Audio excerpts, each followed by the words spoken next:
আসসালামু আলাইকুম। আজকে সর্বশেষ সংবাদ জানাবো আমি নুসরাত।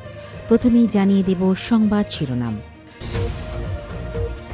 উড়োজাহাজে ঘুমের ভান করে নারীর গায়ে হাত, ভারতীয় যুবক গ্রেফতার। ঘুমানোর ভান করে উড়োজাহাজে নারী সহযাত্রীর গায়ে বারবার হাত রাখছিলেন ভারতীয় এক যাত্রী।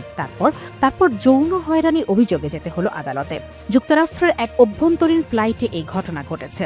ওই ভারতীয় নাগরিকের নাম বরুণ অরোরা, ৩৮। এই মামলায় ভার্জিনিয়ায় একটি আদালতে দোষী সাব্যস্ত হয়েছেন তিনি। তার সর্বোচ্চ ২ বছরের কারাদণ্ড হতে পারে বলে এনডিটিভির প্রতিবেদনে জানা গেছে। মার্কিন অ্যাটর্নি অফিসের দেয়া এক বিবৃতিতে জানানো হয়েছে, ঘটনাটি ঘটে ২০২৪ সালের ২৯ আগস্ট। সেদিন রোড আইল্যান্ড থেকে ওয়াশিংটনগামী একটি ফ্লাইটে ভ্রমণ করছিলেন অরোরা। আদালতের নথিপত্র অনুযায়ী অরোরার পাশের আসনে বসা ওই নারী যাত্রী উড়োজাহাজ অবতরণের ঠিক আগ মুহূর্তে ঘুম থেকে ওঠার পর বুঝতে পারেন অরোরা তাকে আপত্তিকরভাবে স্পর্শ করছেন। ২ বছর পর সৌদি সফরে এরদোয়ান। রিয়াদ আঙ্কারার সম্পর্কে উষ্ণতার ইঙ্গিত। ২ বছরেরও বেশি সময় পর সৌদি আরব সফরে গিয়েছেন তুরস্কের প্রেসিডেন্ট রিসেপ তাইয়েপ এরদোয়ান। মঙ্গলবার ৩রা ফেব্রুয়ারি রিয়াদে পৌঁছান তুরস্কের এই নেতা। বিশ্লেষকেরা এই সফরকে রিয়াদ আঙ্কারার সম্পর্কে উষ্ণতার ইঙ্গিত হিসেবে বিবেচনা করেছেন। বুধবার ৪ ফেব্রুয়ারি এই তথ্য জানিয়েছে এএফপি। তুরস্কের প্রেসিডেন্টের কার্যালয় থেকে জানানো হয়েছে, এই সফরে তুরস্ক ও উপসাগরের সহযোগিতা, জিসিসির সদস্য সৌদি আরবের মধ্যে একটি মুক্ত বাণিজ্য চুক্তির বিষয়গুলো চূড়ান্ত করবে বলে প্রত্যাশা করছে আঙ্কারা। বিবৃতিতে আরও বলা হয়, দুই পক্ষ তেল, পেট্রোলিয়ামজাত পণ্য ও পেট্রোকেমিক্যাল খাতে কাঁধে কাঁধ মিলিয়ে কাজ করার জন্য দুই পক্ষ সম্মত হয়েছে। পাশাপাশি জ্বালানি খাতে সৌদি আরবের বড় বিনিয়োগের ফায়দা নিয়ে বিদ্যুৎ ও টেকসই জ্বালানি খাতেও একে অপরকে সহায়তা দিতে চায় দুই দেশ। লক্ষ্মীপুরে ভোটের সিল উদ্ধারের ঘটনায় জামাত নেতার বিরুদ্ধে মামলা।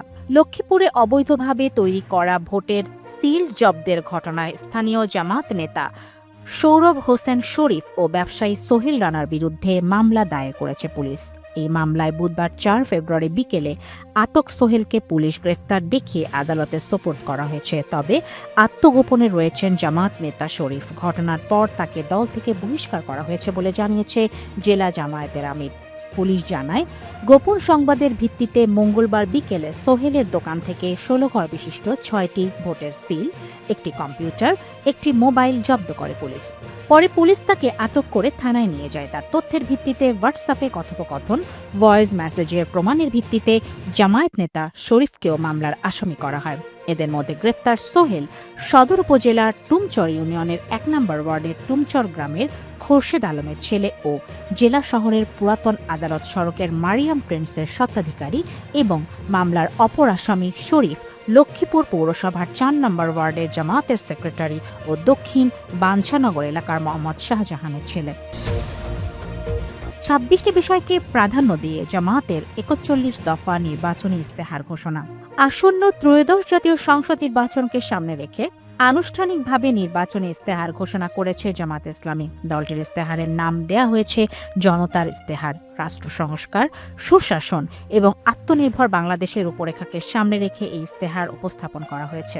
বুধবার ৪ ফেব্রুয়ারি সন্ধ্যা ৬:৩০টার পর রাজধানীর বনানীর হোটেল শেরাটনে পবিত্র কোরআন থেকে তিলাওয়াতের মাধ্যমে ইস্তেহার ঘোষণা অনুষ্ঠান শুরু হয়। এরপর জনতার ইস্তেহারের ভিজুয়াল উপস্থাপন করা হয়। অনুষ্ঠানে স্বাগত বক্তব্য দেন জামায়াতে ইসলামের আমির ড. শফিকুর রহমান।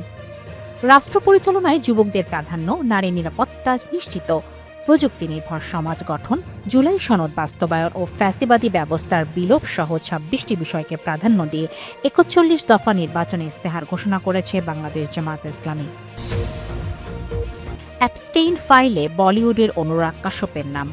কুখ্যাত যৌন অপরাধী জেফ্রি অ্যাপস্টাইন সংক্রান্ত প্রকাশিত নথিতে বলিউডের চলচ্চিত্র নির্মাতা অনুরাগ কাশ্যপের নাম উঠে এসেছে। অ্যাপস্টেইনকে পাঠানো একাধিক ইমেইলে তার নাম উল্লেখ রাখার বিষয়টি সামনে আসে যুক্তরাষ্ট্রের বিচার বিভাগ বিপুল পরিমাণ নথি প্রকাশ করার পর। গত ৩০ জানুয়ারি যুক্তরাষ্ট্রের বিচার বিভাগ ৩ মিলিয়নের বেশি নথি প্রকাশ করে। এসব নথি বিশ্লেষণে দেখা যায়, কয়েকটি ইমেইল আদান প্রদানে অনুরাগ কাশ্যপের নাম রয়েছে। প্রকাশিত তথ্য অনুযায়ী ওই ইমেইলগুলোতে অনুরাগ কাশ্যপকে বলিউড গাই হিসেবে উল্লেখ করা হয়েছে। ৩ ব্যক্তির মধ্যে এই ইমেইল আদান প্রদান হয়, যেখানে জেফ্রি অ্যাপস্টেইনও আলোচনায় যুক্ত ছিলেন।